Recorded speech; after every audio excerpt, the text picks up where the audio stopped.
How you all doing, folks? So, my name's Dave. I'm from the West Coast. Just through in Edinburgh tonight because I'm doing a thing over at the Chimera Fantasy, Sci-Fi and Horror Festival. And Martin was good enough to give me a wee late spot to come and tell you a wee story here. Normally I write novels and stuff like that, but I do a kind of sideline and poetry, but they're not really poems, they're more like stories that just happen to rhyme. So this is a night of firsts for me. It's the first time I've done my poetry thing in Edinburgh, so yeah, good to be here in the capital. Thank you very much. It's the first time I've done anything like this in a church. It's going to be the first time I've ever swore in a church as well, so sorry mum. And it's actually the first time I've ever read this poem just now out live to anyone else, so I hope you like it. And the subject of this, it's something that I don't think gets enough attention in the world of poetry, and that is the zombie apocalypse. So this is called Zombies! And it goes a little bit like this. See how it goes. Well, I'd been in my scratcher for 2 or 3 days, sleeping off the effects of my hedonist ways, because Big Stevie's stag weekend had taken a toll, a session that mad that left scars in my soul. So I woke up this morning with a hangover blues, was slouched on my couch when I turned on the news. Didn't know what to think as I stared at the telly. What the newsreader said turned my poor knees to jelly. All over the globe, a mad outbreak of flu, causing folks to dead in vast numbers that grew. Every hospital was swamped, every clinic was stowed with the dead and the dying and panicking crowds. For the poorest of shanties to the house of the lords, the flu cut them down like a samurai sword. I just sat there astonished, with quivering lip. What the fuck had I missed? Crashed out, pushed in my kip. So I watched on in horror, freaking out, yes indeed, as the body count rose up to 6 million dead. And the newsreader's news only got that more dire when they showed graphic footage of mass funeral pyres. There was looting and riots, there was bedlam and woe, as the madness and death toll continued to grow. A global pandemic, said my Instagram feed, as the body count rose over 12 million dead. With a shiver, I thought, am I sick like the rest? I had a headache and nausea and was far from my best. Just to calm down, I prayed. You're just sick with the fear for the 3-day-long bender on Jaegers and gear. No convinced, I got up and I started to pace, terrified in my heart, bitter tears in my face. Just pure keeking my breeks, much as anyone can, and that's when the shite really did hit the fan. On the telly, the newsreader's face had gone white, reading out a new update on humankind's plight, but it couldn't be real. What he said was insane. All the folks that were dead, they were rising again.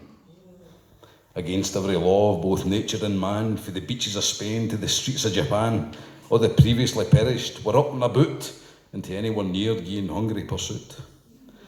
Both me and the newsreader watched disbelieving as footage came in of a dead guy relieving a poor screaming nurse of her nose with a bite, then chewing her cheekbones with ghoulish delight. One clip showed a dude lying shot in the street, a deceased hungry Wayne gnawing chunks at his feet.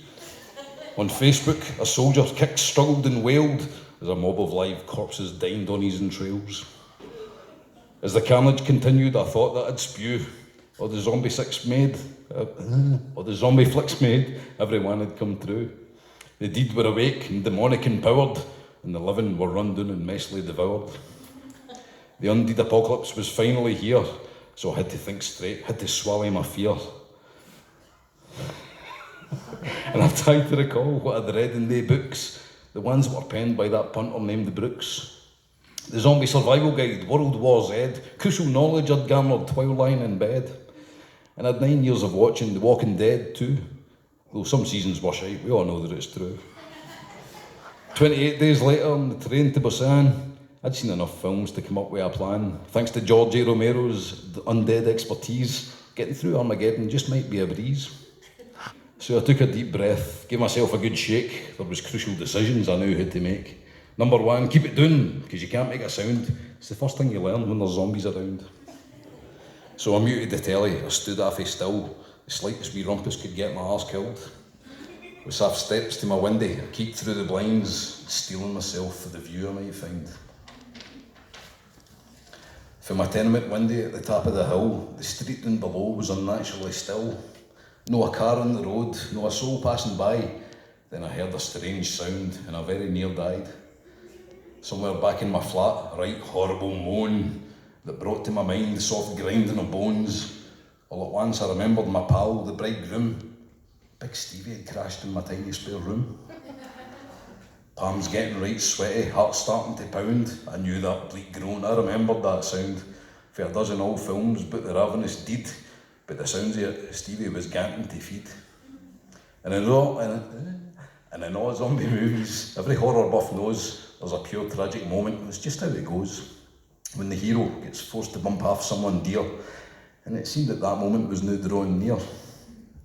I crept to my hallway, pure sick to my core, and placed my ear soft in the wee spare room door. Eerie moaning within, a tear slid from my eye. Evidently it seemed the poor big Stevie had died. So I made my decision, though it pure broke my heart, because it wasn't the way that I'd want us to part. Me dispatching a mate that I'd known for 12 years, but it had to be done, so I wiped off my tears. I sneaked to my room, grabbed my burglar bat, then returned to the hall with the stealth of a cat. Outside the spare room, I took several deep breaths, preparing to deal with some baseball bat death. Because I couldn't leave Stevie in that kind of nick, or stripped of his dignity, acting the prick. Trying to kill all his pals whom he'd eat and dismember. It was just not the Stevie I'd want to remember.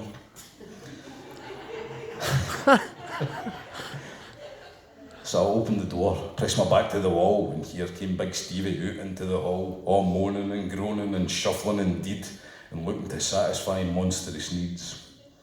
It was brains he was after, it was brains that he got, with a heartfelt, "I'm sorry," I lined up my shot.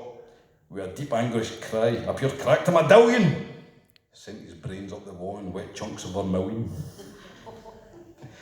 I let go of my bat, and I had a wee greet, big Stevie, my mate, lying dead at my feet. And I thought to myself, is this what I've become? Fucking only too ready to terminate chums? It's the way of the world now, I answered right back. And I'm going to survive, they'll no make me a snack. And so wiping my eyes, I dug deep for resolve. There was shit needing done, there was problems to solve. First order of business, securing the flat. Front door was locked tight, I made damn sure of that. And zombies at Windies, I'd no need to beware, considering my plaid was up 6 flights of stairs. And thinking of Windies, I looked down at poor Steve and determined my big deep best mate had to leave. Though I still felt pure shite about his death via bat, he soon left through a window to land with a splat. With the body removal job done and dispensed, to check my supplies next made good common sense. So I went to the clergy, I filled up the tub to preserve drinking water, then thinking of grub, I pure ransacked my kitchen to stockpile my food. But for all my efforts, the result wasn't good. Half a box of stale Frosties, an expired tin of peas, something foul in my fridge that might once have been cheese. So now I was forced to another decision, because I'd no long survive with such snidey provisions. I needed some new means of getting some chow, so I sat munching Frosties with deep furrowed brow. Should I scavenge the neighbours' flats, head down the mall? Both ideas had potential, or could spell my downfall. Though my own shopping centre could maybe be fun, in the Day of the Dead, it was soon overrun. So I turned my attention to the flats in my close, with a hope and a prayer that I'd no catch a dose of the dread zombie fever for a bad neighbour's bite. At the thought, a right cunning plan came into light. In my wee hallway cupboard, I rummaged about, grabbed a crowbar, my old biker's helmet and boots. Then I donned my thick leather gloves, jacket and breeks to protect for the joys of the zombified freaks. Of course I was feared, no too enthusiastic, but I must say, in leather, my arse looked fantastic. And so hefting my crowbar and the rest up to kill, I went hunting for scran, because my fridge needed filled. Across the landing, I broke into Mrs. O'Dare's, just a sweet wee old widow with silvery hair. But she wasn't too chuffed when I forced in her door, because she charged down her hall with a bone-chilling roar. Before I knew what was happening, she went for my neck, but my S&M gear held her chompers in check. With a grunt and a heave and an almighty push, I got room for my swing, turned her head into mush. Down the close I proceeded, systematic and cold, was a nightmarish errand of horrors untold. It was pure heavy going, man, I tell you, nae guff, braining all my deed neighbours and nicking their stuff. By the end I was knackered, I was nearly half crazed, but was glad of the goodies my rampage had raised. Tinned provisions aplenty, loads of pasta and rice, and some other cool shit that would set me up nice. A new toolkit, some duct tape, a big pile of books, and a massive machete I certainly took. A wee camping stove and a big coil of rope, but the best find of all was a big bag of dope. With the building de-zombied, my kitchen shelves filled, one thing left today that would keep me unkilled was to board up all the ground level windies and doors, so I ripped up some planks from the bottom flat floor. Securing the place was a fair bit of hassle, but this was my citadel, fortress and castle. A sound secure place, I could ride out the storm, impregnably safe, the foul indeed swarm. So snug as a bug in my fortified base, nae deed folks around trying to munch in my face. I made myself dinner, I kicked off my shoes, then slouched on my couch again and turned on the news. What I saw on the telly, what I saw on my telly screen turned my blood cold, and I sank to the floor on my knees, pure appalled. It seemed, in their wisdom, to salvage a race, world leaders decided, bumfuck out the place. No thanks, chap. For the suburbs of Rome to the fields of Ayrshire, they were cleansing the planet with nuclear fire. And as everything burned, so did all of my hope. So I reached for my salvaged £3 bag of dope. I rolled a fat reefer and had a last toke, watching cities destroyed in big mushrooms of smoke. And then outside my window, a faraway roar, like a wave crashing onto some distant black shore. On the Glasgow horizon, there's a pillar of fire, rising up to the heavens, going higher and higher. As my city is cindered, the one thought in my brain, all my killing and prepping was all done in vain. As the shockwave and blast turns my scheme into embers, it occurs to me, something I failed to remember. And as my flesh melts with a skeletal grin, I recall, in most films, it's the zombies that win. Thanks very much.